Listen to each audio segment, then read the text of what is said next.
స్వామి. పాపం నాన్నమ్మ వాళ్ళు బాబాయ్ గురించి చాలా బాధపడుతున్నారు. నేను నీ ముక్కు చెల్లించేశాను కదా, మరి బాబాయ్ని త్వరగా బయటికి తీసుకురా స్వామి. తీసుకొస్తావు కదా స్వామి? జై శ్రీరామ్. వచ్చారా స్వామి? మీ తలపే నాకు పిలుపు తల్లి. భక్తుడు ఎప్పుడూ భగవంతుడిని ఏం కోరుకుందామని చూస్తే భగవంతుడు భక్తుడు ఏం కోరుకుంటాడా అని ఎదురు చూస్తాడు. భక్తుడి కోరికలో న్యాయం ఉంటే వెంటనే తీరుస్తాడు. అంటే నా కోరికలో న్యాయం లేదా స్వామి? భగవంతుడిని కోరే కోరికల్లో 4 రకాలు తల్లి. హింసాపూరితమైనవి, స్వార్థపూరితమైనవి, నిస్వార్థపూరితమైనవి, పరహితపూరితమైనవి. మొదటిది కోరేది రాక్షసులు, రెండవది కోరేది మానవులు, మూడవది కోరేది మునులు, నాలుగవది కోరేది దేవతలు. అందుకే పసిపిల్లల్ని పరదేవతలతో పోలుస్తారు. నీ కోరిక స్వార్థపూరితమైనది కాదు. చాలా నిస్వార్థంతో, నిష్కళంకమైన మనసుతో పరహితం కోరుకున్నావు. నీ కోరికలో న్యాయమే కాదు, ధర్మం కూడా ఉంది. మరైతే వెంటనే బాబాయ్ని విడిపించి నా కోరిక తీర్చు స్వామి. కానీ నీ కోరిక వల్ల ప్రతిఫలం పొందే వ్యక్తి ఆ ఫలం అనుభవించడానికి అర్హత పొంది ఉండాలి తల్లి. నాకదేం తెలీదు. నా కోరిక తీరుస్తావా లేదా? తీరుస్తాను తల్లి. నీ కోరిక తీర్చే సమయం కూడా ఆసన్నమైంది. అతి త్వరలోనే అతను చెరసాల నుంచి బయటపడతాడు తల్లి. చాలా థ్యాంక్స్ స్వామి. సరే తల్లి, నేను వెళ్తాను. జై శ్రీరామ్. స్వామి స్వామి, ఏంటమ్మా? ఏదో ప్రమాదంలో ఉన్నాడన్నారు. ఇప్పుడు ఎలా ఉన్నాడు స్వామి? ఇప్పుడు ప్రమాదం నుంచి బయటపడినట్టే తల్లి. అంటే అన్నయ్య అమ్మ దగ్గరికి వెళ్ళిపోయారా? లేదు తల్లి, దానికి కొంత సమయం పడుతుంది. అదేం స్వామి, అమ్మకు దూరంగా అన్నయ్య, నాన్నకు దూరంగా నేను, మాకు దూరంగా అమ్మ నాన్న ఉంటే కష్టం తీరినట్టు ఎలా అవుతుంది స్వామి? రాముల వారికి దూరంగా సీతమ్మ ఉంటే కష్టంలో ఉన్నట్ట తీరినట్ట? అబ్బా, ఇరుకున పడేసే ప్రశ్నే వేశావు తల్లి. ప్రశ్న నీదా చిన్నదే, కానీ జవాబే రామాయణం అంత పెద్దది. అదేదైనా నాకు తెలియాలి. సమాధానం చెప్పు స్వామి. మీరిలా ఒకరికొకరు దూరం అవ్వడం తాత్కాలికంగా కష్టం కలిగించినా అది శాశ్వతంగా ఆనందం కలిగించడానికే తల్లి. ఇప్పుడు జరిగేదంతా మీ మంచి కోరే జరుగుతుంది. ఏం స్వామి అలా అంటారు? నేను దూరమై నాన్న బాధపడుతున్నారు, అన్నయ్య దూరమై అమ్మ ఏడుస్తుంటుంది. 2 బాధలే అయితే అందులో మంచి ఉండటం ఏంటి? అవును తల్లి, నా మాట నిజం తల్లి. నిజమైన అబద్ధమైన నేను ఇక్కడ ఉండలేను. నన్ను వెంటనే నాన్న దగ్గరికి తీసుకెళ్ళు.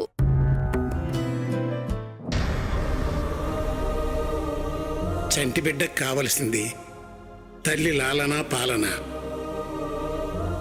కానీ ఆ ప్రేమ కంటికి కనపడనంత దూరం వెళ్ళిపోయింది. నానమ్మ,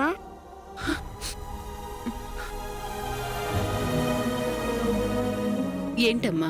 ఏమైందమ్మా? ఎందుకు ఏడుస్తున్నావు? ఏం లేదమ్మా, ఏం లేదు. నానమ్మ, నిజం చెప్పు, నా మీద ఒట్టే.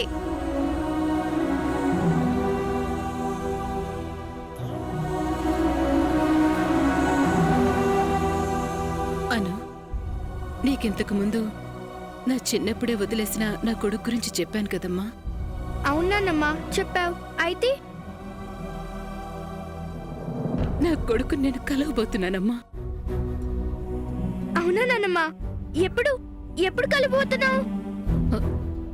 తెలీదు తల్లి, కానీ అతి త్వరలోనే కలుస్తాను. మరి అతను ఎక్కడున్నాడు నానమ్మా? తెలీదమ్మా. అదేంటి నానమ్మా, ఎక్కడున్నాడో తెలియకపోతే ఎలా కలుస్తావు? ఖచ్చితంగా తెలీదు గాని తొందరలోనే నా కొడుకు ఎక్కడున్నాడో తెలుస్తుంది. ఖచ్చితంగా వెళ్ళి కలుస్తాను, మాట్లాడతాను. అప్పుడు మీ మనసులో ఉన్న బాధ కూడా పోతున్నానమ్మా. మీరు కూడా హ్యాపీగా ఉంటారు. అది త్వరలోనే జరగాలని ఆంజనేయ స్వామి కోరుకుంటున్నానమ్మా. నేను ఆనందంగా ఉంటాను, ఇంకా ఎక్కువ బాధపడతాను తెలియట్లేదమ్మా. అదేంటన్నానమ్మా?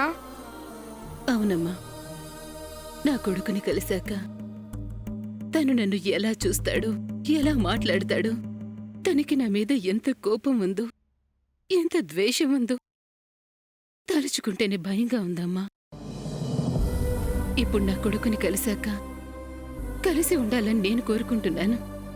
కాని కలిశాక నన్ను అసహ్యించుకొని ఇంకా దూరంగా వెళ్ళిపోతాడని భయంగా ఉంది. అలా ఏం జరగదు నానమ్మా, అంతా మంచి జరుగుతుంది. ఇప్పటి వరకు మీకు మీ అబ్బాయి గురించి తెలీదు, ఇప్పుడు తెలిసింది కదా. అలాగే మీరు మీ అబ్బాయిని కలుస్తారు, ఆయన మీతోనే కలిసి ఉంటారు. మీరంతా సంతోషంగా ఉండాలి. అలా ఉండాలని నేను ఆంజనేయ స్వామికి దండం పెట్టుకుంటాను. మీరు హ్యాపీగా ఉండండి. అను, ఏం నానమ్మా? నీకు నా మీద కోపం లేదా అమ్మా? మీ మీద కోపమా? ఎందుకు నానమ్మా? నిన్ను మీ నాన్న దగ్గరికి తీసుకెళ్తానన్నాను, కాని ఇప్పటి వరకు తీసుకెళ్లలేదు. అందుకు నువ్వు కూడా మళ్ళీ ఆ విషయం గురించి అడగట్లేదు. ఎందుకు? అడిగితే మీరు ఇబ్బంది పడతారు కదా నానమ్మా.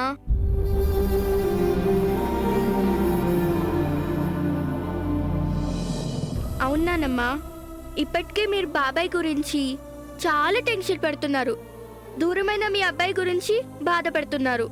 ఇవన్నీ కాకుండా మీరు చేసేది పెద్ద జాబ్, ఆ టెన్షన్స్ ఇవన్నీ నేను చూస్తున్నాను కదా. చూస్తూ చూస్తూ ఎలా అడుగుతాను? అయినా మీరు నన్ను చాలా బాగా చూసుకుంటున్నారు కదా. నాన్న దొరికితే మీరే తీసుకెళ్తారు కదా, అందుకే అడగట్లేదు. నువ్వు మంచిదానివే కాదమ్మా, చాలా తెలివైందానివి కూడా. చిన్న వయసులో ఎంత మెచ్యూర్డ్గా మాట్లాడుతున్నావు, ఇంత చక్కగా ఎలా ఆలోచిస్తున్నావు? నాకన్నీ ఆంజనేయ స్వామి చెప్తాడు నాన్నమ్మా.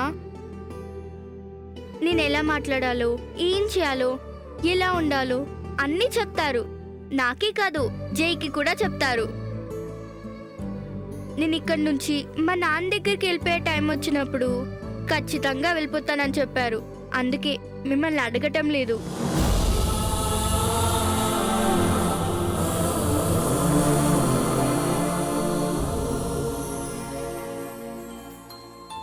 అవునమ్మా, చిన్నపిల్లలు దేవుడితో సమానం అంటారు. నీ వెనుక దేవుడుంటాడమ్మా, ఎప్పటికీ ఉంటాడు.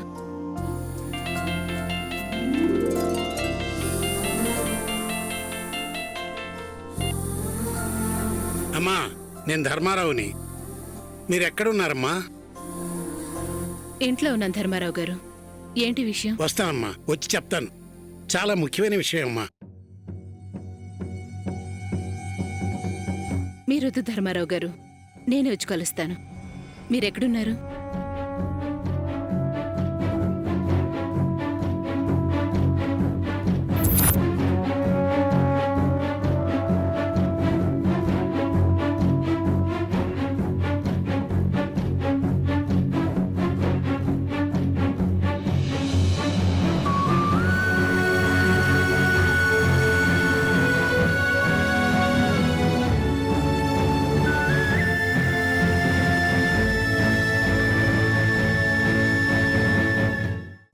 ఉంది.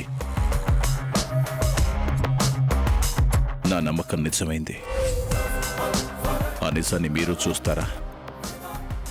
ఇప్పుడు మీకు ఆ నిజాన్ని చూపిస్తాను. నాతో రండి. నా నమ్మకానికి సాక్ష్యం.